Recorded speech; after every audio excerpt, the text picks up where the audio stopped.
Hi guys, I'd just like to give 2 shout outs at the start of this video. Firstly, to the Extras band who've been kind enough to let us use their single Act Fast for our introduction music to this. So if you liked what you heard, check the Spotify link in the description and get involved. Also, I'd like to give a shout out to Dunstall Cricket Club, who are mine and our guest Henry's local club, who are doing a fundraiser for prostate cancer and the club to see if they can run the distance of Lord's Cricket Ground back to our local club. So if you consider donating, guys, check the link in the description and enjoy the episode. And we're back yet again, unfortunately so, with another Sports Talk podcast. We are joined by our first guest, and tell you what, it's a belter. It really is, lads. I'm sure you'll agree with me. Today. A very, very special guest. Famous. TikTok famous, yes. I love that's the first thing we've come up with now. That's so poor from us. So poor from us, though. Welcome to the podcast, Henry Wallace. How are you? Henry Wallace. Thank you very much. Welcome, bud. How are you, known mate? for sporting abilities, I've heard. He is. Apart from his TikTok aside, he's known for his sporting abilities. Can we not slander this boy? A very good friend of ours. Well, he's bringing in all the followers in, so... Tolly, we're not meant to tell him why we're getting him on the podcast. That's not fair. The only reason. No, not the only one. It's not for sporting abilities, because they're just followers. No, it's for... I missed the briefing. It is for his sports talk, because, you know, he's a good sportsman, and usually you associate that with being a good, you know, person to talk about it with. But I thought that with Tolly, and well, look how that's turned out. Well, yeah. At least you can hear him this time. No, I don't mean that Tolly's bad at this. Well, we don't know yet. We'll see at the end of the podcast. Touch wood. See if we can actually hear him. Sound like I'm under the water again, right? Last time we jumped straight into it, and that seems to be a thing with our podcast, so let's just do it again. Let's jump straight in with it. Wills. No messing about.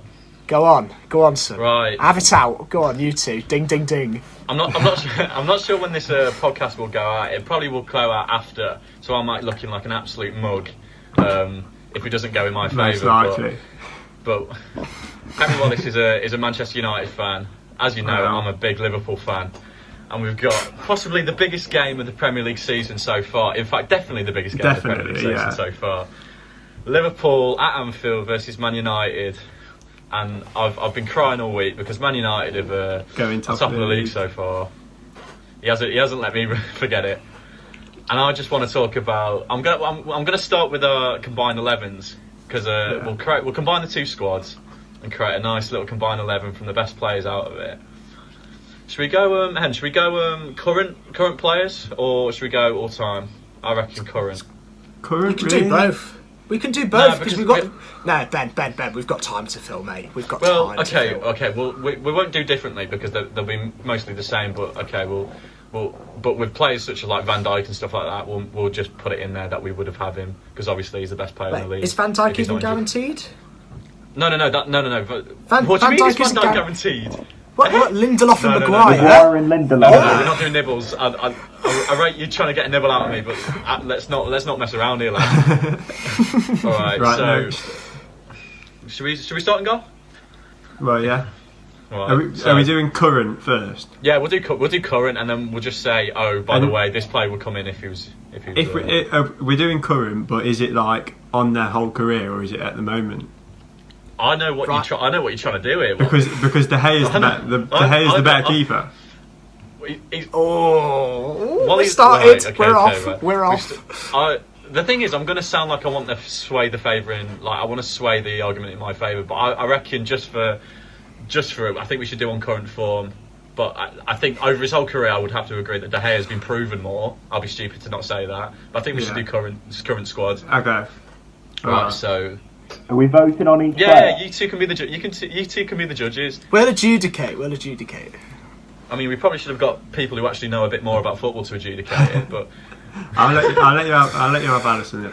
He's lucky to still be talking right now. He really do you is. think, do you believe that Alisson is on better? At the moment. At the minute, yeah, I'd say he is. De Gea is finding a bit more form currently, but he's not quite back to where he was. Would you say that Alisson's the best keeper in the world right now? No. Who would you say? I'd much sooner have to Stegen. You much sooner have to Stegen over Alisson? Any day of the week. No, I think Alisson has done so much for Liverpool ever since he's joined. I think he's one of the best shot stoppers I've ever seen. Distribution-wise, he's changed how Liverpool play from passing out the back. I think the impact that he's had is exceptional. I would not say Ter Stegen's had that impact. Yeah, but some of the saves that Ter Stegen makes, they're they're better than some of De Gea's saves, and he was the best keeper in the world as well. No. Yes. I don't think Alisson's the best in the world either. Tommy, who would you say the best in the world is then? It's pure shot stopping, Neuer, and then I'd agree on all-round package, probably Ter Stegen. Just because he gives you the more distribution than Neuer probably does. I get what you're trying to do here, boys. I know. I can see right through you, lads. No, but Will, think about it. You have to admit, 2 seasons ago, Ederson was far clear of Alisson. I would say 3 seasons. The 2 seasons he's out that throne now. 2 or 3 seasons ago, and Alisson hasn't got that much better since then. Ederson's just hit, so I think it would be crazy to say that he's the best in the world. I think even. Go on, Marty, sorry. Do you know what pains me, right? The thing that pains me is I'm not actually anti-Liverpool, I'm just anti-Ben. Hey. So, because I'm anti-Ben, I'm anti-Liverpool. But I've got to agree with Wills. Alisson is the best keeper in the world. You can't. He just is. Ter Stegen's very good, and I actually rate Jan. That's the first stutter of the podcast. But I rate Jan Oblak as well. I think he's a great keeper. Yeah. But I think it's been forgot about. Yeah. He has. He goes unnoticed because he does quiet work. You know, he's a silent man. You know, he just gets on with his job, goes home. He probably has a lovely family, wife and kids. You know, you never know. But he just seems like a really good keeper. Anyway, we'll leave it there. He is a good keeper. So we've got Alisson gets in. Yeah, Alisson definitely. Alisson is an all-time best keeper though. No, I think he hasn't had that. He hasn't had that time yet to show. But I think in a couple of years, when he still stays at the top as the best keeper in the world, I think you'll be saying differently. Got a fortune teller. No, because De Gea had seasons where he was best keeper in the world there. Yeah, but not anymore. Anyway, right, Henry Wallace. Let's have a fight. Right back. Here we go. It's Gary Neville. Monty, let's sit back now. It's Gary Neville. Yeah, mate, I'm fine to sit back. It's Gary Neville. No, you're talking about... No, I'm talking about current players, mate. Oh, current players. Currently right now, yeah. So, you've got Wan-Bissaka, I assume, unless you want to concede it. You've got Wan-Bissaka over Trent. Yeah. What's a right-back's job? A right-back's job is to get the most assists. What is a right-back's job? No, it's not. In the modern day... A defender. No. He is a defender. Wally. The back line. The back Will, line of even defence. Dani Alves could defend. No, I'm not having it. The back line of defence. No. So a right back is a defender. Aaron Wan-Bissaka, best defensive right back in the world at the minute. If you're saying this 20 years ago, mate, how the fullback's supposed to be playing, I would agree with you. But now a fullback is a provider.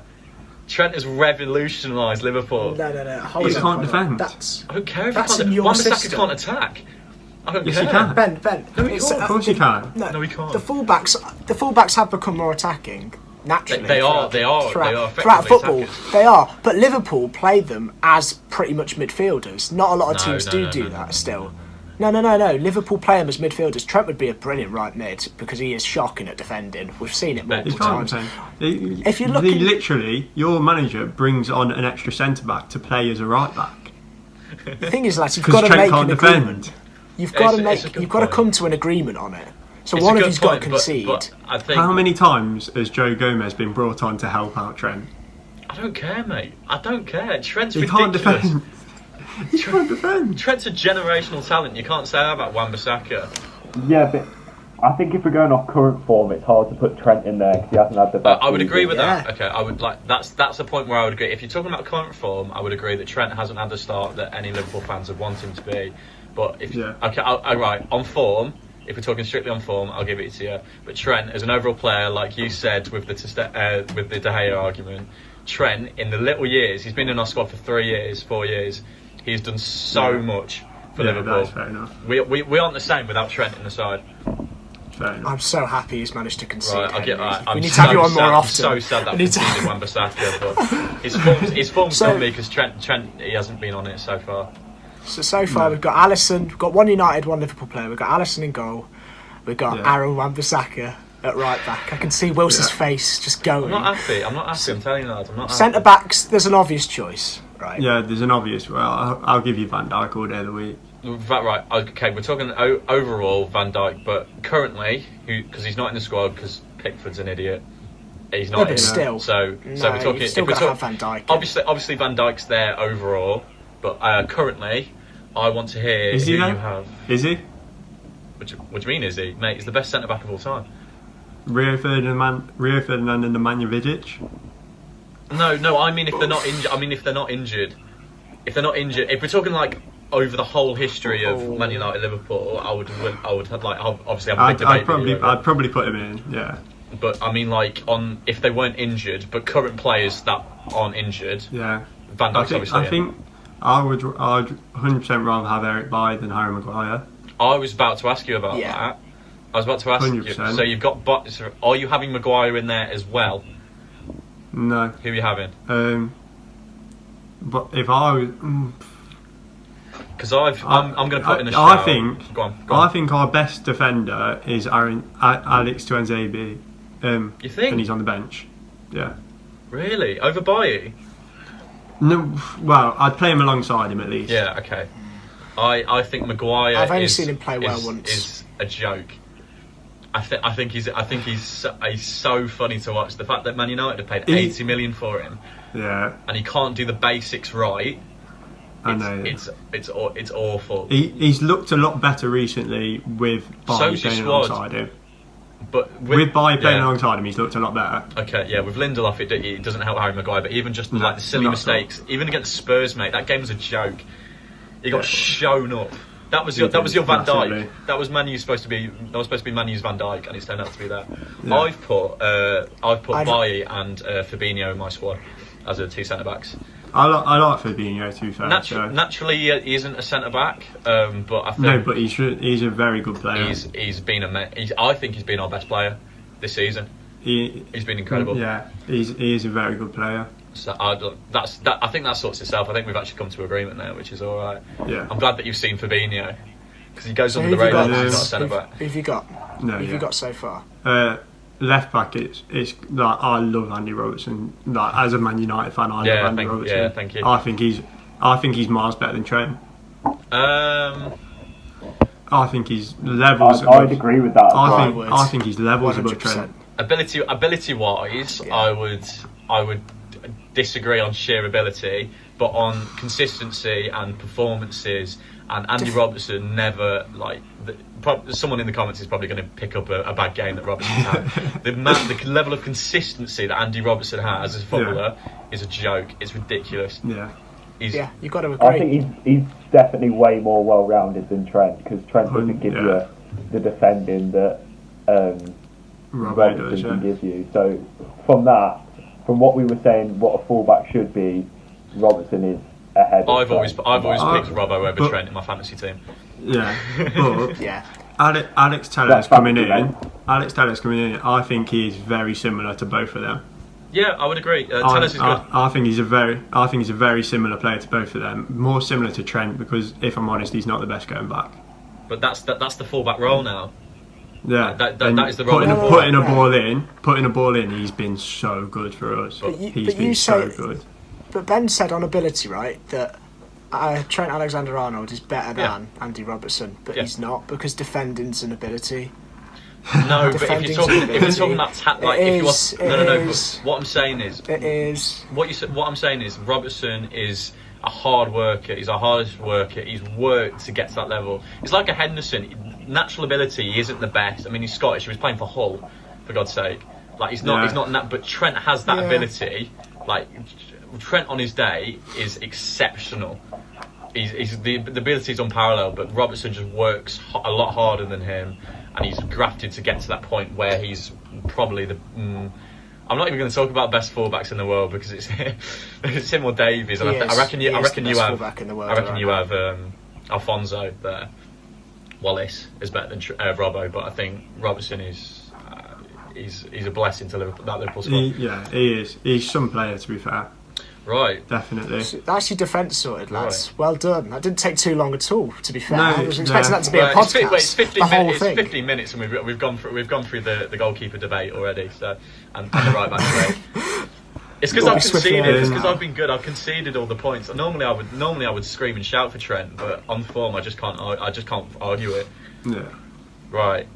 Right midfield. Oh, should we do 3 centre mids? Are we doing a 4-3-3? Oh yeah, sure. Yeah. That's better to be fair for both teams. Let's do a 4-3-3. That's an obvious choice again, surely. I think all three. Bruno's got to go in. Yeah, Bruno goes in. He's got. Can I hear? I want to hear what your sense is. I won't add to this. I want to hear who your midfield three are. I think on form, I think Fred's got to play.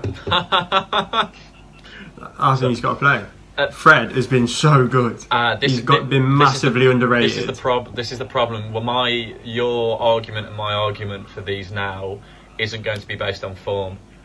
I'm talking about like player. I know I said with Trent it's about form. Yeah, but we've gone off the other ones off form though. Mate, you can't change it now. You said form to get. Basically, my argument is my midfield three is Henderson, Bruno, and Thiago. Thiago hasn't done anything yet. He hasn't done anything. This is what I'm talking about. He is a very. This is what I'm talking about. If you're talking about form for the team, you can't put Thiago in because he's played 3 games. Thiago generally is one of the best midfielders in the world. That's without 100%. We need him to show it. Yeah. It's hard to do in the Premier League, and I'm sure he can do it. But he's been very good for our 3 games, and you know what he's like, mate. You won 5 trophies with Bayern last season, and we signed him for that reason. So did Benjamin Pavard, but Thiago's like team of the year shouts, mate. You can't debate about Thiago's class. Thiago is an unreal player. I'm sorry to say, current form. Yeah, you did say current form to get Alisson in. It's not current form. It's current players. No, we said current form. We said current form. Oh, he's changed it up. He's changed it up. That's why that's unfair because then I can't have Thiago because he's only played 3 games. Based on the fact he's only played 3 games. Well, then you can't. But he's been very good for those 3 games. But he's just played 3 games. Yeah, but that's like me saying. That's like me saying. I reckon if Dean Henderson got game time, he could. Yeah, but Thiago is a starter for us. It's like when you first signed Paul Pogba from Juventus. If you're telling me about his team, I would put him in straight away because he was one of the best midfielders in the world.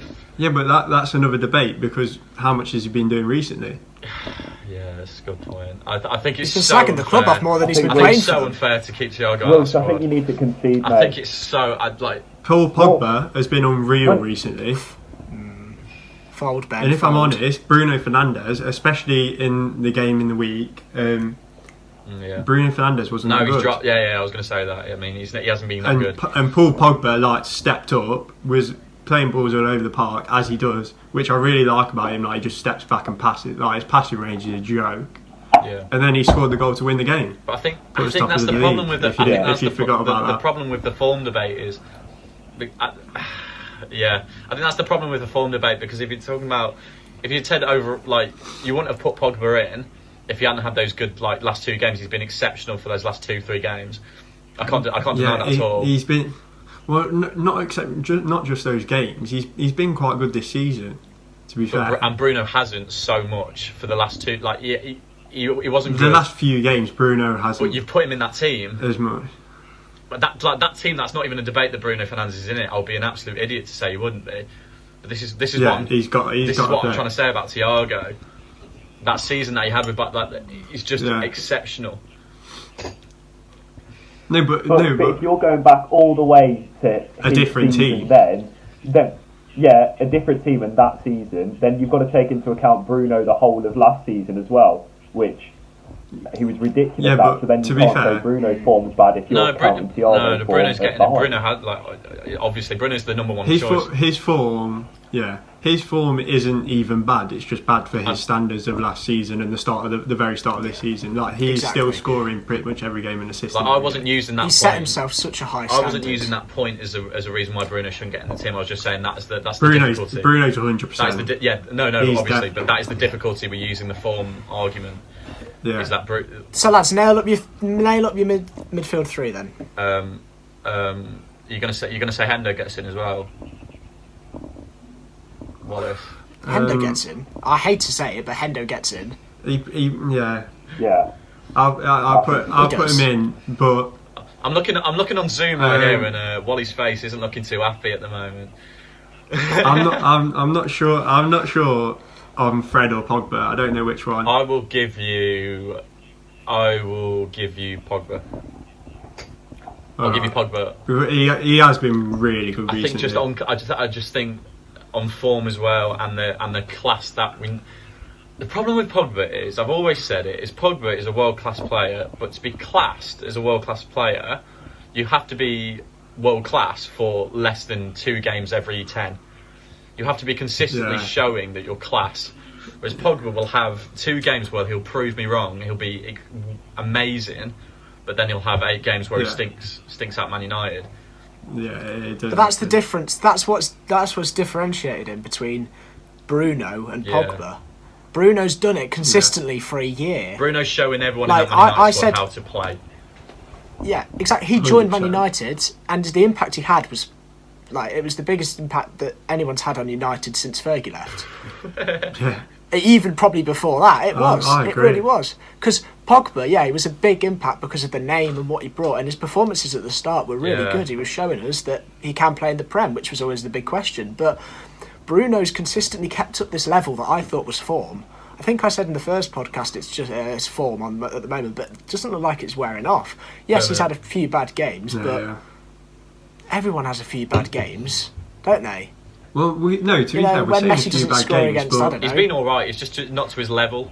Like, we know he's world class, and he just hasn't been hitting those marks yet. He's still been brilliant. Yeah. He's just not been the Bruno Fernandes that we've expected. It is very hard to stay at that standard, though. Oh yeah, it is very, very hard to stay at that ridiculous standard. Because De Bruyne has had that. I was just about to say it's like KDB. But who? Because he is world class. But who, and that's if we were doing a Man United squad, KDB would get in. KDB would obviously get in, but on actually he's had a couple of good games, to be fair, most recently. But this season he hasn't been. This season he hasn't been him. He hasn't. Yeah, he hasn't been. Yeah. That's very fair. He's not been so. But that's the midfield done. Though. You put Henderson in. Okay, that's fair enough. Henderson in, Bruno and Pogba, and then front 3. Marcus Rashford gets in my squad. You'll be glad to hear.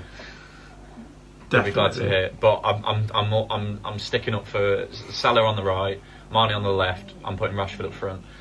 I mean, you could. It doesn't matter which. Mane, we're doing this on form, Ben. Well, come on. We're doing this on form. It depends who you're going to argue. But I don't think there's anyone else. To be fair, I wouldn't put anyone else. I can't argue for Martial. I can't argue for because Martial's not been good. This is why I'm disliking the form thing, because Mane's such a certy. So Salah and Rashford is just better. Yeah, but Mason Greenwood. You talk about generational talents. He is unbelievable. He is going to be. He is going to be. I'm looking at this sheerly from a stats perspective, because to be honest, I don't watch Man United as often as I should, considering I'm talking about them. Yeah, but Mason Greenwood's stats haven't actually been that good if you look at them. I'm probably going to get clipped saying this, but I don't think his stats are actually that good this season. So that's why I wouldn't have him.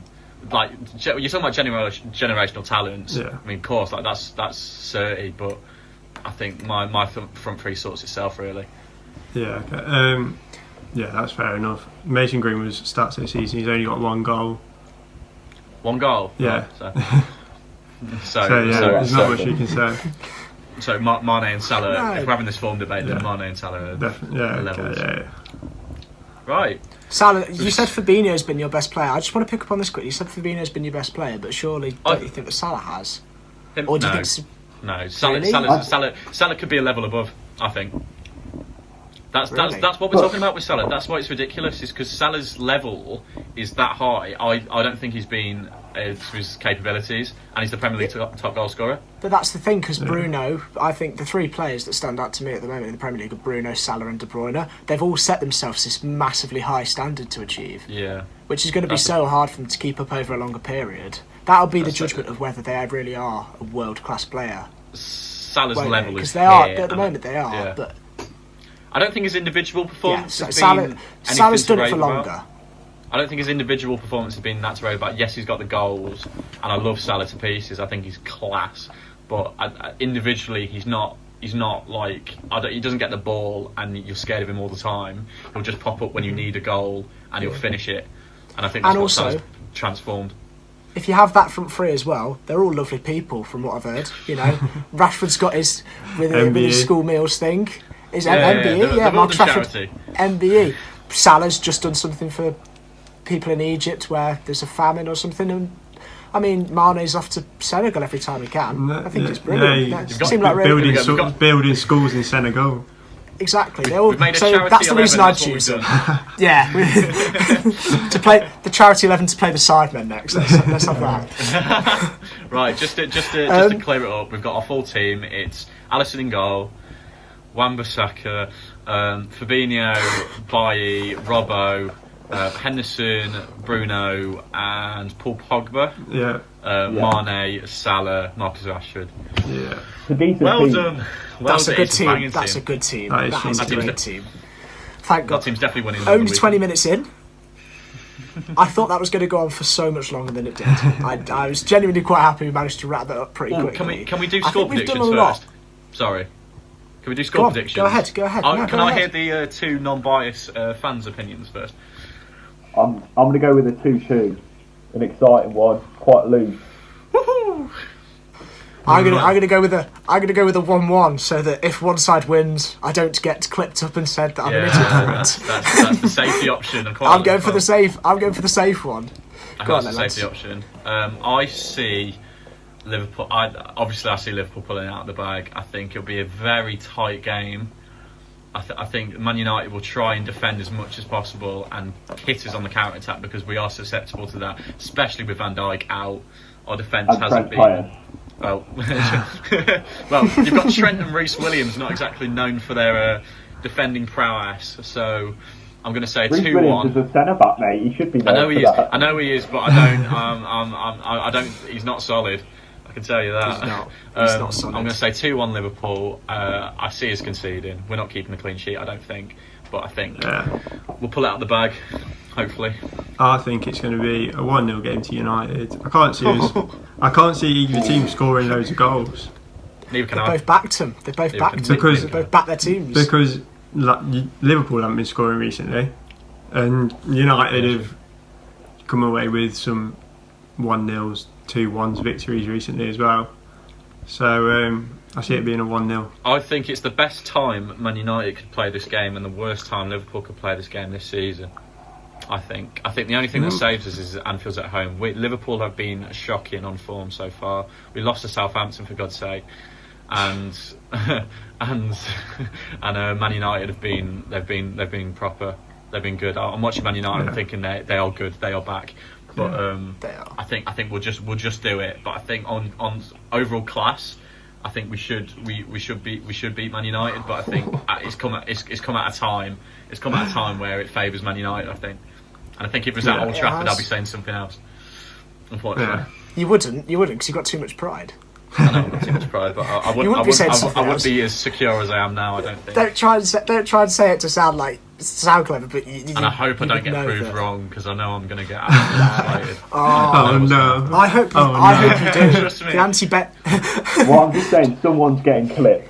Someone's getting clipped right there. That is the moment where someone's getting clipped. It's one of us, isn't it? Me or Wally's in the mud. Right. I think it's more damaging to Henry's TikTok reputation than it is to yours, Ben, if you get clipped. Henry's might get a bit of traction. If you put Ben Wilson, it's not gonna get too many clips. But we've covered a lot. We've covered a lot of Premier League football, and I hope that in the coming few podcasts we can cover some more European football. But I just don't know it. I need to do my research on it. But something that I'm very excited for this summer, if COVID permitting, obviously, is the Euros are going to go ahead. Now that is exciting, and we've come up because we don't want to give too much away, because we want to do some stuff while the Euros are actually on as a podcast. So we're only going to do our winners, runners up, third place, and then we're going to do biggest flop and biggest surprise. So that's the section of the podcast that I'm looking forward to, because I can get to speak on it. You two know your Liverpools and your Man United. Yeah, me and Wallace can this is the bit I know. Take a back seat. Finally, eh? You'll never take a back seat. You never will. You never will. Let's be honest. Go on then. I don't know this podcast has start us been. off. Who have you got? Start us off, bro. Oh, Thing is, you know how you obviously support United, Liverpool, and Tolly support City. I say I support City. I don't, because you go, what was the City score? I don't have a clue. But somebody I actually do follow. I watch every game as England, and I've gone there and you prepare yourself for this, brace yourself, strap yourselves in, because I've said that not Liverpool. That's getting clipped. That's the one. That is the one. Liverpool, we're going to win the Euros. This is what you come to our podcast to hear, lads. This is the beauty. This is the concept. The beauty that I've got, though, is that I've got editing powers. So this might not have been in the podcast. Yeah. You never know. No, I've gone England to win. Oh, get out. Get out. Yeah. No, I've backed us. I think There's so many players though in this England squad coming through. We've got such an exciting squad. Wait till the World Cup. Not this one. No, because if so we're going to win many something, coming I think we're going to win the Euros before we ever win a World Cup. I just think that's going to happen. But we have got, if you look at the squads, we've got I think you've got to say, we've got the best, exciting, young, talented squad. It's definitely up there. It definitely is. And then I've gone with the Netherlands to run us up, mainly because Van Dijk can carry that team. You think he'll come back on the same form? Yeah, 100%. Yeah. Well, he should be not back. The same, but he'll be world class. He'll be world class when he comes back. I'm sure there's no doubt about that. Because he was the best player in the world when he was fit. Well, I wouldn't say best player in the world. I mean, he is playing centre back. So top three players in the world. And at that point, De Bruyne was whipping in crosses for fun. Mate, he got 20 assists. I don't care. Van Dijk. And he would have had. Yeah, but he would have had so much more. He would have Premier League if Sterling could finish. Hasn't De Bruyne won two? Yeah, how many you got? The thing is, we'll all gang up against you, Will. I know. This is what I'm here for. You've got things like that. So yeah, I've gone. So my winner, I've gone for England. I've gone runners at Netherlands, and I've got in third place. It was a tie between France and Belgium, because I think that's going to be the third place match. But I've gone with Belgium. I think they're going to do it. You've left out France. That's a brave. That's extremely controversial. I mean, it's brave. I rate it. It's brave. It's bordering insanity, but I'll take it. I mean, it's good. It's good for the clips. It's got that clip. Clip this up. For France, all we've gone on for about third. is clips. I've put France at first in mine. Yeah. I think France have got to win. You can't argue against it, can you? I can't imagine them not winning. If we're talking France, it brings me on to my next one, which is biggest flop, which I think will be France. I've got no evidence. I've got no evidence to base this off, by the way. Just saying it. Lads, I'm in shock. Yeah. The current World Cup holders, I reckon they'll flop. Yeah. Got no class whatsoever. Yeah. That's. How I said I was going to stay out of it by saying that the Liverpool United game is going to be a draw. Yeah. I've gone all out here. I've gone all out. This is different gravy. These predictions. So I got me flop will be France, but my biggest surprise, and I don't even think it's that much of a surprise, but I think Portugal will do really well. They won the last Euros, didn't they? They won the last Euros, but I mean, I prefer Messi over Ronaldo, but Ronaldo's never be. Dizzy. Never be. I prefer Messi over Ronaldo, but I think Ronaldo is something special still. He's the second best player of all time. CR7. And he will carry that Portugal all the way Wales. CR7, and I'm a Liverpool fan. To be fair, it doesn't even matter anymore about biases, but sorry. So those are mine. The Ronaldo-Messi debate is another one for another podcast. Yeah, that's another podcast. Yeah, that's a 3-hour podcast. Another hour and 41. Ronaldo is the best athlete ever, though. Yeah, no. Oh, yeah. If you're talking athlete, ability is a different debate, but athlete, he is something else. It's hard work. Work. You've hit the nail on the head there. Great. So that's my predictions. Go on. I'm pretty sure you've gone for France to win. Yeah, well, you finish what your predictions are. Yeah, so I said France to win. I just can't imagine them not winning. Runners up, I've gone Belgium. So it's that was your third, fourth playoff. Yeah. that I've gone the final, and third place I've put Portugal.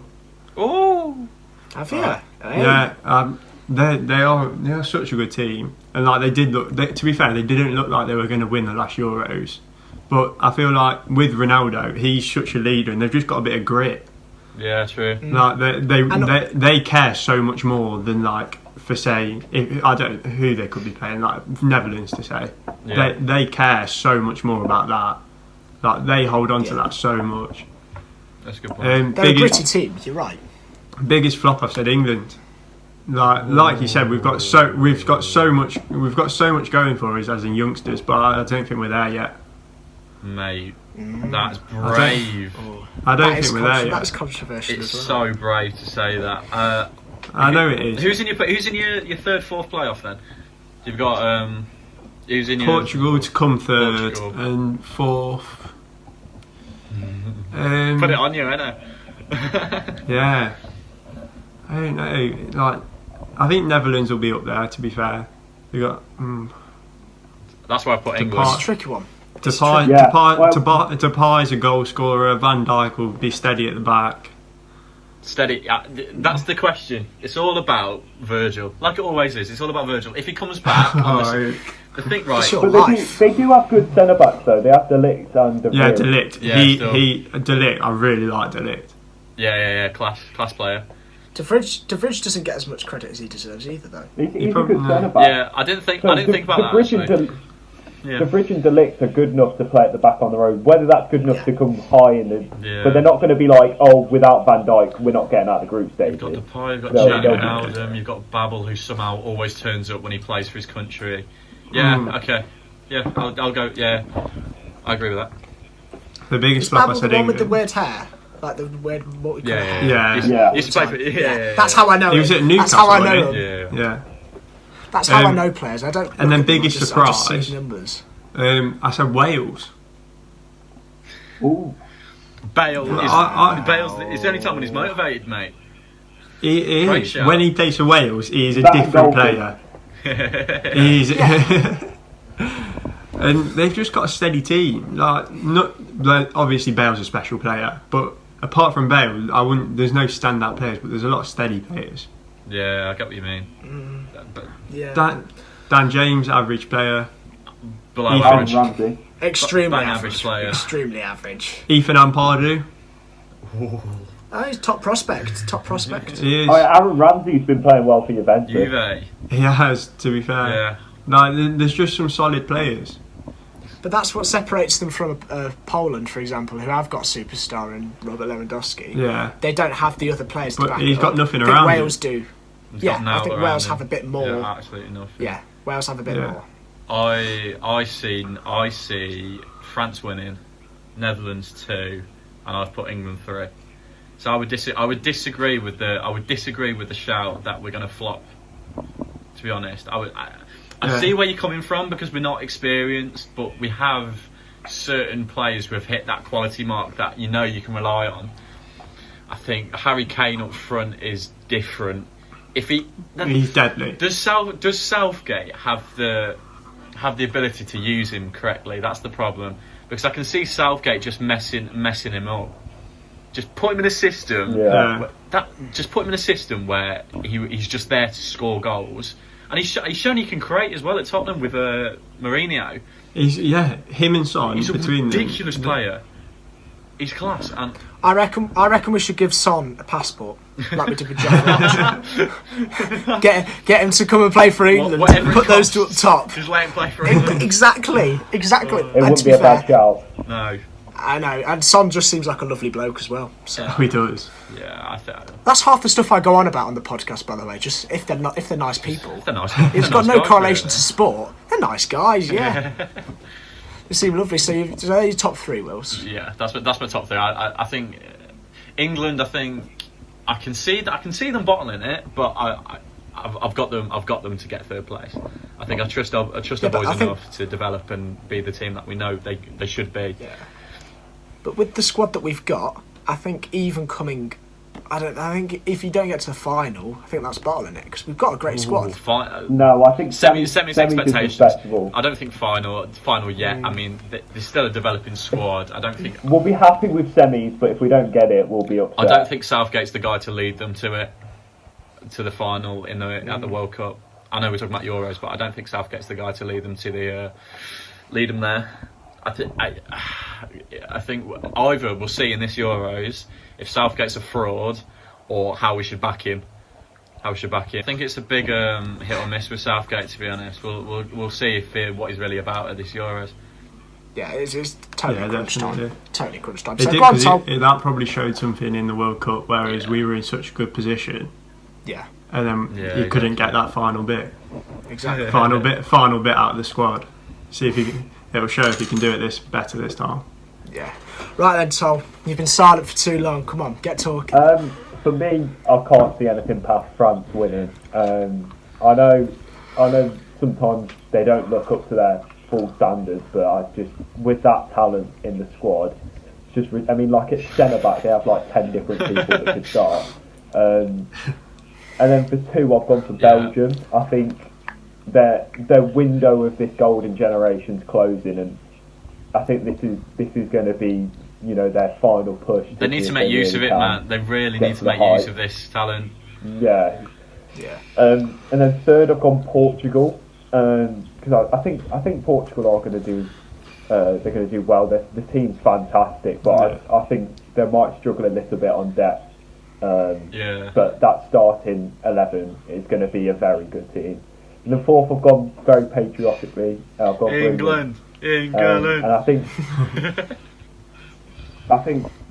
if we do play Portugal as a 3rd place thing, it could go either way. But Harry Maguire dealing with Ronaldo? I don't think so.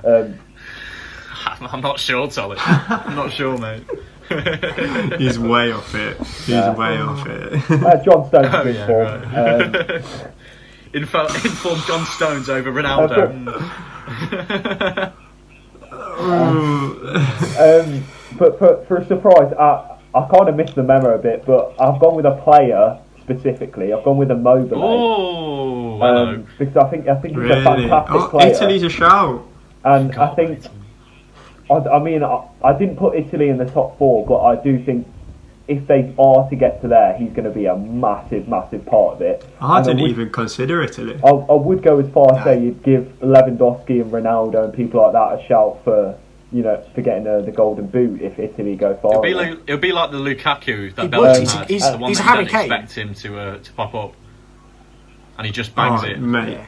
Well, what was it last? Was it Although, last to year? be fair, Immobile bangs goals for Yeah, fun Jack, go on. in the Serie A. Well, it was last year. You say he's going to beat Ronaldo to Golden Boot, or he might even beat Ronaldo or the likes of Lewandowski to Golden Boot. I'm pretty sure he nearly beat Ronaldo to the Golden Boot in the Serie A last year, or he might have done. I'm not too sure. No, I think he did, because he did, scored a yeah. ridiculous amount of goals. People forget it because he plays for Lazio, and he's not one of the big names, but the guy. We'll have to stat check that, but yeah. Yeah, I think you're right on that. He does. No. Yeah. Well, yeah, it's put aside, isn't it? Because obviously Juventus win the league. Individual performances. They forget. Oh, he scored more goals than Ronaldo. Yeah, Immobile is like he's like the Italian Harry Kane. I think that's a good Italian shout. Harry He Kane. is. Oh, He yeah. is. Oh, Or is Harry Kane the English Immobile? Questions that we need to answer. But anyway, let's move on swiftly from football. We've done a lot of football. Okay, let's just go straight on to cricket. And England have been playing Sri Lanka. It started on Thursday. This is being filmed on Friday, so we've got a bit to talk about, especially how poor Sri Lanka have been. I regret staying up for it, to be honest, been, just to watch that. It's been shocking. Wait, do you stay up? Yeah. You stay up for it, and do you not go to bed? And then wake up, I sometimes watch a bit of it and then go to bed. But I woke up and watched quite a lot of it actually because I didn't have an exam on. I know that's relevant to me, but I decided to watch quite a lot of it. To be honest, and I was just disappointed in Sri Lanka. I was just annoyed. It's just. Yeah. It was really poor. Well, it was really. It wasn't even a good game. Like it wasn't worth watching because there was no contest. Yeah, genuinely no contest. Well, the thing is, in Sri Lanka, you expect it to be, spin heavy, the ball turning sideways, and then that not be what the bowlers want to face, but I mean the batsmen want to face, but the bowlers just didn't seem that special. I know one of them has taken 3 wickets, but for how many runs has he gone for? Because He's a left-arm spinner, that Bairstow grabbed a quick 40, and Dan Lawrence on debut. Yeah. It's 70. So 73. Yeah. That's my top scorer in cricket. Yeah, but he's doing it for England, not John Taylor. Yeah, well, no. Just get that I'm flex not on about for John Taylor. I'm on about for Drake on Hanbury. Mighty Oh, Div 6. that makes it better, doesn't it? Some close. Now I've said that, everyone's going to tune off because they're like, oh, he's doing even play good standard in cricket. Div 8. No, Div 6. Have a bit of respect. Put some respect on Drake on Hanbury's name. I'll just play in the Prem, lads. I'll just play in the Prem. Oh yeah. I'm retired though, so Shut.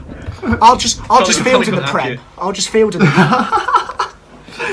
I'll take a wicket, thank you very much. Fair enough. Fair enough. Fine leg to fine leg in Div 1.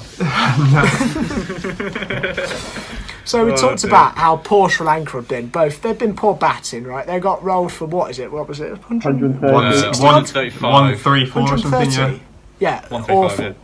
awful batting, but their bowling has been atrocious too. But that can't discredit it from how good Root's been, right? He has had a good game so far. We're sitting at it now. He's on about 167.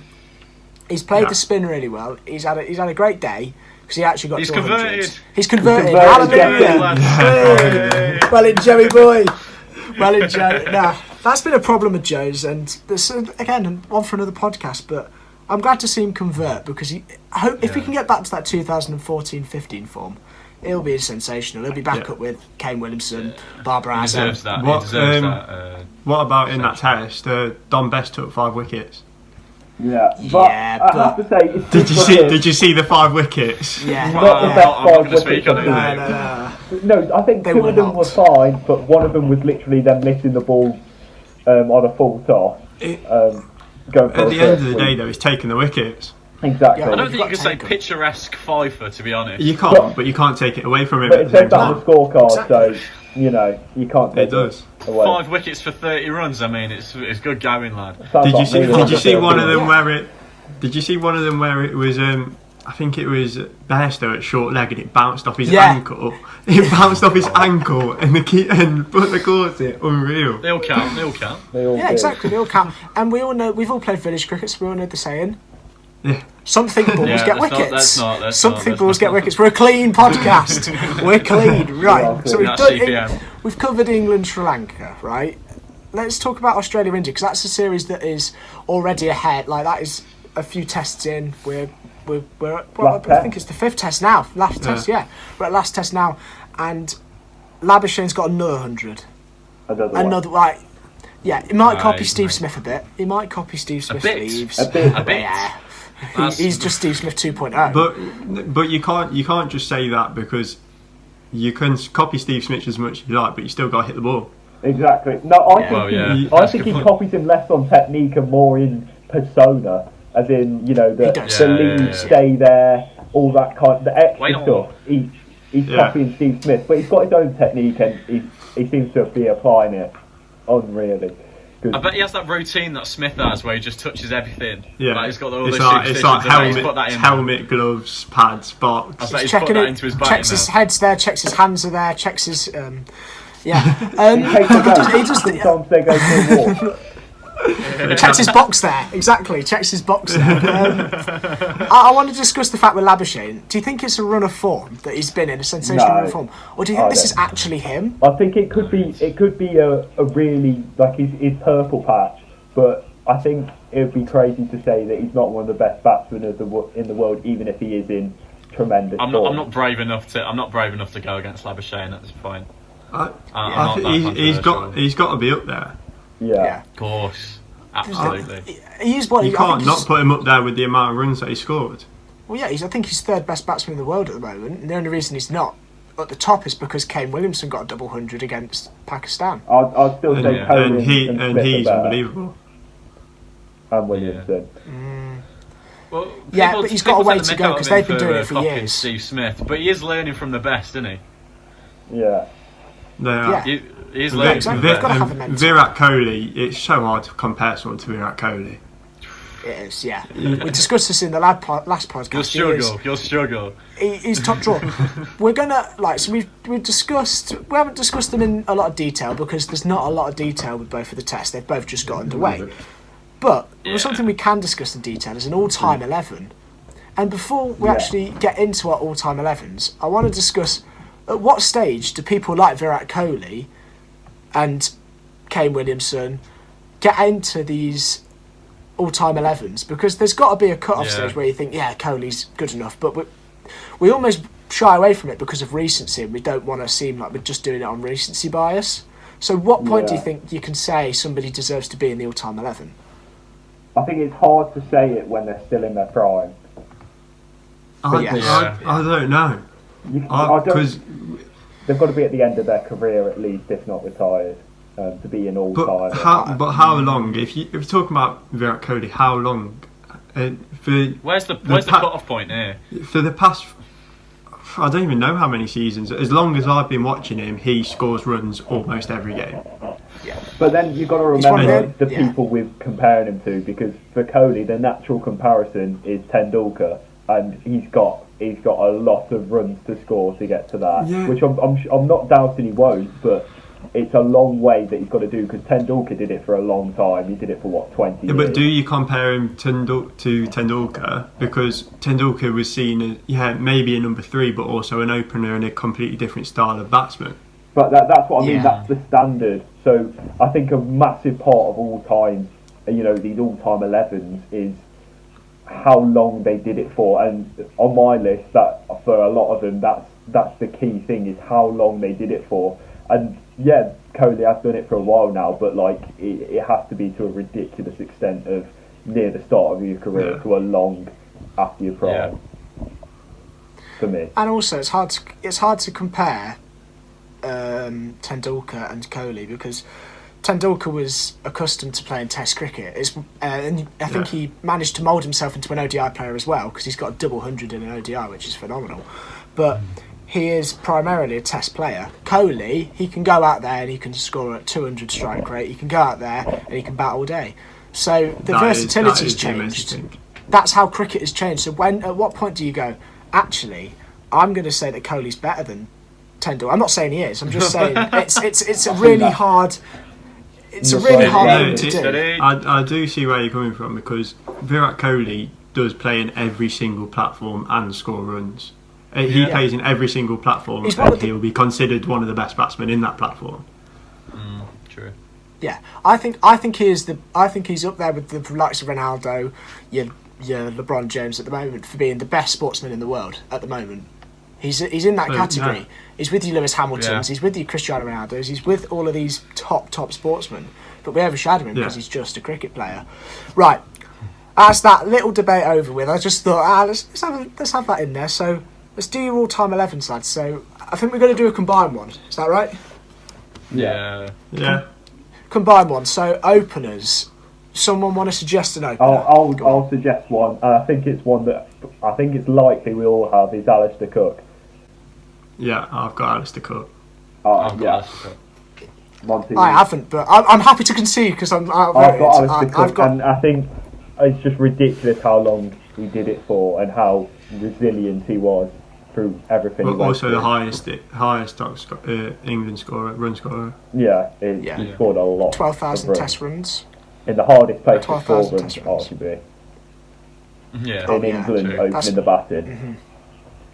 He did have that little period, but I think you can't discount the class of Ali Cook. I think he certainly makes my team.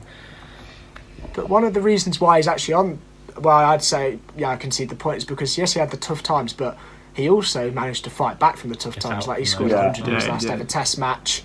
He's had some good innings after his bad run of form with the captaincy. So I'm happy to have Alistair Cook as the first opener. But I want to suggest the next one because I don't want this guy to go missed at all. I'm going to go Matthew Hayden. Oh, that's a good shout. I didn't say Matthew Hayden, but the average is 50 at the top of the order. He's a big unit and he can hit it out of the park. He can bat all day. Top quality. Thing is, I wanted Dravid as well, but I'll have Hayden. Matthew Hayden played in probably one of the best Australia teams that they've had.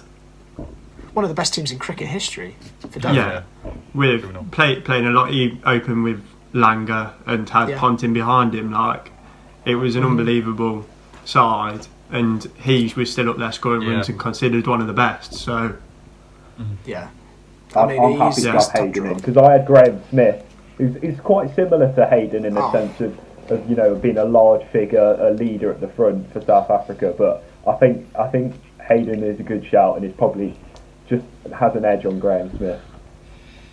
Yeah. So we have to. The only reason I say he has an edge. Yeah. He has an edge on Graham Smith mainly because he only has an edge on Graham Smith though because he has this versatility where he can. Because Graham Smith is a top player. I didn't even think about Graham Smith, but now you've said it, I'm like, ooh. So let's move on. Right. Number 3. I think there's one man, surely. Yeah. Don There's got Bradman. to be. Oh no! You wouldn't. No. Really? This is why This I is really think Donald hard. Bradman's the best. I mean, obviously, I didn't see his performances, but I think he's widely known as one of the best cricketers of all time. Yeah, but Jack and Tolly, who have you said? I've gone with Ricky Ponting. And I've agreed with Tol. I've gone Ricky Ponting as well. Yeah. You've all gone Ricky Ponting over Don. It's hard. Yeah, it's so hard to judge the Don. It really is because he played in an era where they wouldn't, if the ball went past them, they wouldn't go and get it until it hit the boundary. It was just a case of if it's got past me, it's a 4. And like nowadays, cricket, you've seen Nicholas Paran in the IPL take a catch that's off the boundary and scoop it back in to one of his players. Like the game's come so far. Yeah, I think Ponting's just ridiculous. How good he is. I would agree that Ponting's ridiculous, but Don Bradman. Can I just say? Go on, Wally. Sorry. My captain, if I'm choosing. Yeah, that'd be the same for me. You see, I wouldn't have him as captain. No, he'll give us a little edge because the Australians like to get around. He's a bit tough, isn't he? Yeah. He's got a bit about him. He is a tough cookie, but I wouldn't have him as captain only because he decided to bowl on a flat pitch in Edgbaston in 2005 and it lost them the test match. They would have won that test match. Yeah, we take it. But do you know what? We'll have him as captain. Ponting is the captain. I just think it was a toss of a coin for me, to be honest, with Don and Ponting. But I think just looking at Don's statistics, I know what you said about the if the ball goes past you, but I think he was so far ahead of the level. Like, what was his average? His average was 99.8.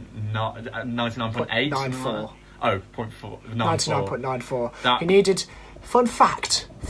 He needed 4 runs in his last innings to get 100 average, and he got a duck. One of his only ducks in Test cricket. How unlucky. He's a bottom job then, clearly. So but the game's just transcended from him. Like he is the mark. He started it all off. He's the mark. It makes a good case for Donald Bradman. Yeah, but then you could also argue how far we've come. Like I'm willing to put that's the point where I'm willing to concede. The average pace bowler is probably 20 mile an hour, if not at least 15 quicker than with sports advances. Okay, all right. Yeah, the game has come so far. So we've got Ponting in at 3, and he's also our captain. Yeah. Number 4. If you say anything other than Sachin Tendulkar, you're lying to yourself. Well, I said Brian Lara. I've got Brian Lara in, but unfortunately, that happens to come in at 5 for me. But I've gone. Yeah, he's coming in at 5 for me. I've got Sach, number 4. Yeah, you've got Sach, yeah. So unfortunately, Wally, you have to concede, but we might have Lara in. Yeah. But Sachin was a joke. He's leading run scoring Test cricket by a decent margin. He just probably the most worshipped. Like, he's just worshipped by everyone. Generally, by who plays cricket. Yeah. For good reason, though. For good reason. No, that is true. That is true. Reason. He's a joke. Have you seen that clip of Donald Trump trying to pronounce his name? Sachin Tendulkar. It's brilliant. I recommend you go and watch that after you've seen this. No. He did. You can't blame him. But well, you can blame him for a lot. You can't. Let's not get political. Let's not get into politics. Yeah. Let's not do that. Let's stay away. Let's actually go to number 5, and I'm going to just go with what Wallace said for number 4, Brian Lara. Right, The most classy batsman to ever play the game. The style of him is incredible. Yeah. You see, I had a slight temptation to go for Viv Richards. Richards, just about to say. Yeah, I had down Virat Kohli. Really? Ah. Yeah. I think because he is watching him. He is one of my favourite players to watch. Oh, unquestionably. Yeah, He's I'd top agree. drawer. Yeah, But I wish I was alive for when Brian Charles Lara was scoring 400 against England. Well, actually, not as an England fan, but as a cricket fan. Not as an England fan, no, I was going to say. Not a great day, but it's a great day for cricket. Well, he used to go on. I can't really argue with like trying to get him above Brian Lara, but Viv Richards, 24 that's Test it, centuries. Yeah. Someone's done the research finally. Well, no, yeah, but obviously I'm just coming with different options, but I'll be in totally agreement. But I see why Tolly said of Viv Richards, to be honest. Or why I went with Lara, but I was tempted with Viv Richards. Okay. Just Right, because you know the Sky specials they do, and you just see how the players back then and like the footage of how stylish and how everyone revered him, and when he walked out, you expected runs. Yeah. So big innings as well. When he got going, he was one of the only batsmen that just went, I've got to 100, I can get to 300 easily, and he would just go and do it. Mm-hmm. And that is why I think he's so great. We've saved the number 6 spot for an all-rounder, and I think there is going to be some debate here, which I actually didn't expect. I've gone for Jack Callis, but Ben makes a good point with Viv Richards. You could have, yeah. Is Viv Richards an all-rounder? I thought he was more just of a number 5 batsman. But I've also got down Andrew Flintoff. Oh, Freddie! No, Criminal from Wallace. I love Freddie. I love him to pieces. I think he's this is off topic, but transcended Top Gear with how good a good bloke he is, and he's a great cricketer. Yeah, exactly. But I feel like he just brings something different.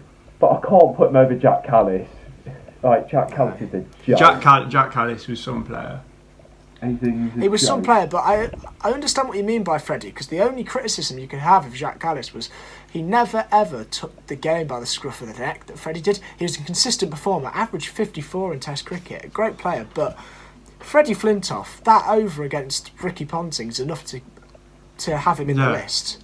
Freddie Flintoff did take games by the scruff of the neck though, but anyway, let's move on. We're going for a wicket-keeper now, and this should be, again, it should be one that we all go for. Yeah, I think we should also the same person here. Yeah. Got to be Adam Gilchrist. There we go. Thank you. We've agreed. Oh. You see, I have. Oh, you're silly then, mate. Who's he gone for? No. Oh, well, you're not going to say I'm silly. I've gone with Kumar Sangakkara. Yeah, and I know to be fair, I was literally just about to say that. Yeah, I know he's looked at more of a batsman that did keep rather than a traditional number 7 keeper that Gilchrist was. But Sangakkara was ridiculously good at batting, and fair enough at 7 he wouldn't be at home because he was a number 3 pushing number 4. Yeah. But I'm happy to concede there. But I'm just saying Sangakkara. Tell you what, good to get it in. I tell you what, I had Sangakkara written down, and I spoke to my dad, and my dad was like, watching Adam Gilchrist, he's got to go in. Yeah. So I did actually change it. But Adam Gilchrist. No, I didn't. If I discussed my list with my dad, he'd say Matt Pryor. So let's move on. So we've gone for Adam Gilchrist, but Kumar Sangakkara I think he's a batsman because there's a stat. He averages something like 70 when he's just batting, but when he's batting and keeping, he averages 40. Yeah. So he's a great batsman, but he is, like Marcus said, a batsman who keeps. Number 8, I've gone for a spinner. So. And I'm guessing. Shall we do 2 spinners, 2 seamers, maybe? Yeah, works. Yeah. Because we do have Callis to throw a couple down if we That's need a fair point. So I've gone. If we're going for 2 spinners, I've got Warne and Maralithian. Warne doesn't need a debate. Yeah. It literally doesn't need a debate. Neither does. Yeah, but no, for two. I can't see anything past 2 spinners as being Warne and Murray. No, really. It's got to be the pair of them. The pair of them will just revolutionised cricket. In both one with the wrist spin, Shane Warne did things with that ball. Shane Warne did things with that ball that I've never been seen ever. His first ball in Test cricket, he bowled Mike Gattin round the legs. What? Or it was one of his first balls. Normal blokes his first ball in the Ashes. His first ball in the Ashes. Yeah. So Tell you what, great bloke as well. I've got his book. He's an I absolute have. nutter. I've got his book. He's had a great life. Yeah. He was married to Elizabeth He Hurley. has He's a had some supermodel. life. It's like, wow. Yeah. Just blonde He's had highlights. some That's all you life. need to do. Blonde highlights. Proper So, two rock paces. star life he's had Rock as and roll well. star. Two paces, right? Then that's it. So I had 3 because I only had 1 spinner. But I'm happy to say mine are Stain and McGrath. Ooh. Stain. I've got with- McGrath. Yeah, I've got McGrath. McGrath should be on there. Ooh. I've gone Anderson. I've gone and Anderson. Waddington. I've got Anderson. You've gone that's the. Oh no, I've been outvoted. So Anderson's in, but my other one is Wasim Akram. Jimmy. Oh, let's just. That left What? arm Pakistani pace. Yeah. Wasim. Wasim Wasim Akram was But- fantastic. I've got Wasim. I've got Wasim. No, I've got Glenn Wasim McGraw's as got well, to go in. No, But doesn't. Glenn McGrath has to. No, it doesn't. No, No, it it doesn't. doesn't. How can Glenn McGraw not go in? Because Wasim's better. Hold on. No. So this would be made so much easier if you guys didn't all go for Jimmy. We best hope this Test match is being played in England, because otherwise, what's the point of having him in? Like, I'm not being rude to him, and he seems like a great guy. I would love him to come on. It's because we're English. That's why. But It's because we're English and we can. Nice. Yeah, but if it's not in England, I'm picking Courtney Walsh. oh no, let's. What about Curtly Ambrose? Oh no. That's the Or problem. him. I'm picking one of the West Indies quick. Oh, this is going to be so. If it's not in England, I'm taking more pay. I knew it was too good to be true when we'd gone through this like really quick, really swift. We'd come to agreements really quickly. I knew the bowlers would cause an argument, so we've got to pick God, 2. Jimmy Anderson has done things with the ball like that no other season. I'm happy Can I, to actually- can I I'm say happy that to Wasim concede. could bat as well? Genuine batsman as well. Yeah. 257 against Zimbabwe. 257 Yeah. nice score, mate. He averaged about Yeah. 23 odd, 24. Yeah, he averages more than Mate. Broad, and Broad's Stop it. Yeah, that's Broad used to good bat enough well. to Wasim get gets in. Wasm Certainly gets in. Wasm gets in. Yes, That's hands Tom. down. Yes, Tom. I'm happy to give up Anderson Summer.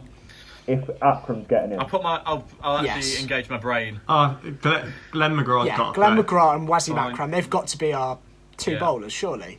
Okay, so we've got a swingy and A a nipper and and a a nipper, seamer. yeah. There we go. That is a really, really solid team. That is top draw. I'm really happy with Jack, that. you said to me, 12th man, it's got to be Gary Pratt. Yeah, if anyone no, knows. I had Gary Pratt as mine. I had Gary Pratt as Oh my mine. god. It's got to be Gary Oh Pratt. my days. And we've got Ponting We're in the the team, boys. but the only problem is we've got Ponting in the team, so we can't even run him out. That's the only difficult thing. But I had either Oh Gary my Pratt days. or I had Chris Jordan, because not only is he a banging fielder, but Chris Jordan can run on the drink so quickly. He's rapid. And that's what you need. He is I quick. didn't go for the fielding side of things. I went for the atmosphere kind of thing. So I went with Flintoff. That's a good point. Freddie That's needs a a good penalty. point. Yeah. Get the penalty. Someone needs to get the pints in. Someone needs to get the Him and pints Steve in. Harmison. We need to have Gary Pratt. if this podcast gets anywhere, my dream podcast. Gary Pratt is a The hero. podcast Oh is in the god! mud. Oh yeah! He Oh yeah! is. The podcast is in the mud. It's a national icon. My dream podcast, right, is to get Steve Harmison and Freddie Flintoff on in a bar doing a podcast. That would be sensational. Some of those stories they say are phenomenal. We've done it, boys. We've covered both the sports we were Well going to done, lads. discuss. We We've only finish got it the off question. with a quick fire questions then. Let's do the questions. Wills, do you want Get to this go? wrapped. Do you want to fire ahead, or do you not know them? Yeah. Do you want? Have you got the list of them? I've got the list. Okay, then you drop them then. Do you want me to do too much pressure on him? First one, a banging question from Jack Branson, friend of the podcast. Opinions on VAR? I think I think it could be good, but it needs to be. I think it needs to be changed in the way that, like in cricket, the umpire's decision holds a bit of weight. Yeah. So for the tight margins, they just go with the official's decision, and I think that's what is needed. Yeah. Because otherwise, we're having some bloke in Stockley Park making decisions, and no one's got answers for them. I think it works when it's subjective. When it's like the offside, I think if the offside, I know there's been problems with it. If the offside gets sorted with, this is where we're measuring it from. We won't take it. We won't take the closest, because that's like That's making an objective decision subjective. That if you take it from the final point of their foot or something, it works because there isn't any room for debate. It's either on or off. But I think with the penalties and with all the messing around that the rules have had, I think it just the referees need an input in it. You can't have someone sat in Stockley Park going, like some trainee referee sat in Stockley Park going, overturn this decision, with a Premier League ref with 10 years of experience being overturned. It just needs sorting out because it's such a mess, and the rules get changed every 5 seconds as well. It's been implemented so poorly, I think. That's spot on. But one thing I'd say is that it's worked so well in rugby with the TMO. I'm sure you'll all agree. We all watch the Six Nations. Oh right? yeah, that it's is quality. It's quality in other sports. And cricket. But the thing is, I think what stops it is, we haven't got any crowds in at the moment, but the fans in the stadium can't see what's going on. It just comes up with discussing or whatever it comes up with, like analysing the thing. It needs to be showing replays. It needs to have a ref's mic. That's why when the rugby's on, it's so good, because even if you're in the stadium, when I've been to Twickenham, you're there and there's a TMO decision, but you can see what's happening on screen, so you get the crowd's reaction. It's an enjoyable thing as a fan. In football, we hate it as football fans. We think, oh no, not this VAR thing. If cricket or rugby comes on, I'm buzzing that there's a decision that's going to the fourth umpire. It's brilliant, or whatever. Because it's done so well. It's been implemented so well. Football it's just been such a quick thing that's been put in. Then maybe, I don't know if they have to have a challenge system where you challenge a decision. You only have a certain amount of challenges, like you're doing cricket and tennis. Or do you do opt with rugby and just any decision that is in any way, shape or form controversial or hard to judge, it's straight to the TMO. Right. The amount of times I've seen Nigel Owens doing this, it's unreal. It's brilliant. Right. The thing is, it's like the other day there was one, like they say they're going to have like all these cameras around the thing, but they didn't have the best angle. If they're slightly behind it, that can't be judged from there. No, exactly. It can't be judged from there because those lines aren't going to be fair. Yes, mate, it needs to be just to wrap it up. I just think the way it's being implemented takes the fun out of football. I think it's good if you get the decisions right, but I think it's just horrible at the moment the way it's been implemented. It has massively. Yeah. But the massive problem also is the changing of the rules. Like the other day when Harry Maguire scored that goal, that he barely touched him and it got disallowed. Like that is so soft now. That is so soft now. Silly. And then that gets reviewed, and that's not an error. Yeah, so that is not an error of I think to sum it up, we all agree VAR is a good thing, but it needs a lot of improvement. It really does. That's a good way to wrap it. Right. It needs a lot of improvement. Next question. So next question. Let's rattle through these. Henry's brother. Oliver Wallace has put top 3 bowlers across all formats, which is a banging question. Fair play. That's a great question. Well, and Ollie, if you're there. Chris Wokes comes to the top of my head. Pat Cummins. Pat Cummins. Yeah. Pat Cummins. That's one. That's 100%. One done. So we're going to do it together. So Pat Cummins is one. Jasprit Bumrah's the other. Chris Wokes. I'm probably way off with Bumrah. That. Yeah, Bumrah. Bumrah. I definitely think. I'm not a big fan of Bumrah in Red Bull, though. I've seen him bowl live. I'm a fan. I've seen him in the Test match live. He's in. He's incredible. He's class. So we've got two. Unlucky Marcus. You got to concede there. Joke. Let me give a shout of New Zealand have Trent Bolt and Tim Salvi. I think Trent Bolt just hits a spot. That's my 3. Yeah, sorted. That's my 3. Chris Wokes. Trent Bolt hits a spot like that. Yeah. Like he knows where he. Trent Bolt's ridiculous. So we got Cummins, Bumrah, and 100%. That is. They are the top 3 bowlers. Yeah, that was a lot quicker than I thought it was going to be. But decent. Next question, right? Let's just go straight into it. From Andrew Hill, is Grealish overrated? No. I'm going to sink down for this one. I think by like the general population, he's not overrated, but by certain overzealous Aston Villa fans, any in particular? But by the normal person, he's not overrated. Tully, I applaud you. I don't. Yeah. I don't think he is overrated because when he is on the ball, he does not look like losing it ever. He him on the ball. He's strong. He's like talented dribbling. Until he gets partially touched and throws himself on the floor.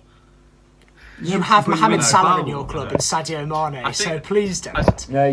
Fouls per 90. As Will, much as fouls per as 90. much as I want to, as much as I want Aston Villa fans to nibble at this and just to reel out some bait, I think Jack Grealish is a quality player, just shown by his stats, just chance created. He's top. I know I joke about fouls, the fouls aspect of it, but I think he just is class. He's top. I think on form he's been top 3. I think in the Premier League this season. I think it's been ridiculous for them. It links to our next question. Yeah. It links to our next question from George Malkin saying, "What is the England squad? So do you have Jack Grealish in it for the Euros? Do we have Jack Grealish in the starting squad?" This isn't a quick fire question. I tell you what is a big debate: the goalkeeper. Yeah, right. This is our question. Should we say this is the last question of the podcast? Yeah, we'll change the it. We'll change it. This is the last one. Sorry, Matt. Sorry, we'll change the question and we'll end it after this one. Goalkeeper, who do you have him? I'm having Pope. I'm having Pope. There's no way you're putting Pickford in there. He plays every week. He does a good job. You're putting Pickford in there? Pickford's been stinky. And no. I love him. Henderson, if he gets the He's time. not getting the time. Yeah, You've ruined him. Yeah, that's You've the thing. ruined him. Your team has ruined him. He's not getting the time. We didn't know. We sent him out on loan, and he came a great keeper. So why didn't you send him out on loan again? We haven't ruined it. Rather than making him sit behind David De Gea. I think he's probably. I think he's going. Yeah, to be fair. They could do with him. Chef, you could have him over They could do with him at the moment. I love how Ben's talking to Wallace as if we've got Ed Woodward on as a guest. Yeah, it's your fault, mate. He's going at Henry. It's your fault. It's your fault. It's your fault. It's all you're doing. He's not even a United fan. And we get him on the podcast and we blame him for Man United. Love it. Just go in on him. No, at the moment Nick Pope is in some form, so I would say Nick Pope. I'd love Dean Henderson to find his form because he's a really good keeper. Right now, Nick Pope. Yeah, he will be. Right. Yeah, I agree with that. That's spot on. And that's a good way to end it, boys. Happy days, lads. We did have a question that wasn't related to sport from 2 people. It was kind of the same question, posing it to Henry from Reeve Evans and Max Holden. I'm just going to say, how do you cope with TikTok fame? Lads, what are we doing? How do you possibly do it? What are we doing? I know. This is a real down bit. We've left this bit to the end. You don't have to answer, Henry. He doesn't have to answer it, and I wouldn't be surprised if he doesn't. To be fair, go on. Coping with it, I really haven't struggled that much. It's not as big. It's not as big as everyone thinks. Yeah, I bet. Because there's a lot of messages and there's a lot of comments, but there's nothing following through from that. No, yeah. It's not as big as everyone. What are you doing? You know Addison Ray, are you? It's not like I'll walk into Barton and someone will be like, oh yeah. Like, it's not like that. I know you. Right. Yeah. That's a great way to wrap up the podcast. I've seen you at the Woe before. That's a really good way to wrap up the podcast, lads. We've done a great job there. Sorry for George Malkin, because we have just basically said that your question's not what it is. We're like politicians, just not answering the question. We will come back to it though, George. We will indeed. There's a few questions that weren't related to any of the sports we discussed today, because we wanted to have Henry on for the sports he knows about. Because if we had him on for F1, we'll save those questions. We did have everyone who sends questions on the Instagram. They will be answered, but we're just saving them for hosts. They will be saved for who are more relevant to that sports. Yeah. We'll save them for different guests. That's all. Yeah, I think that's a great way to do it. Thank you very much for listening to the Sports Talk podcast, and we'll see you next time.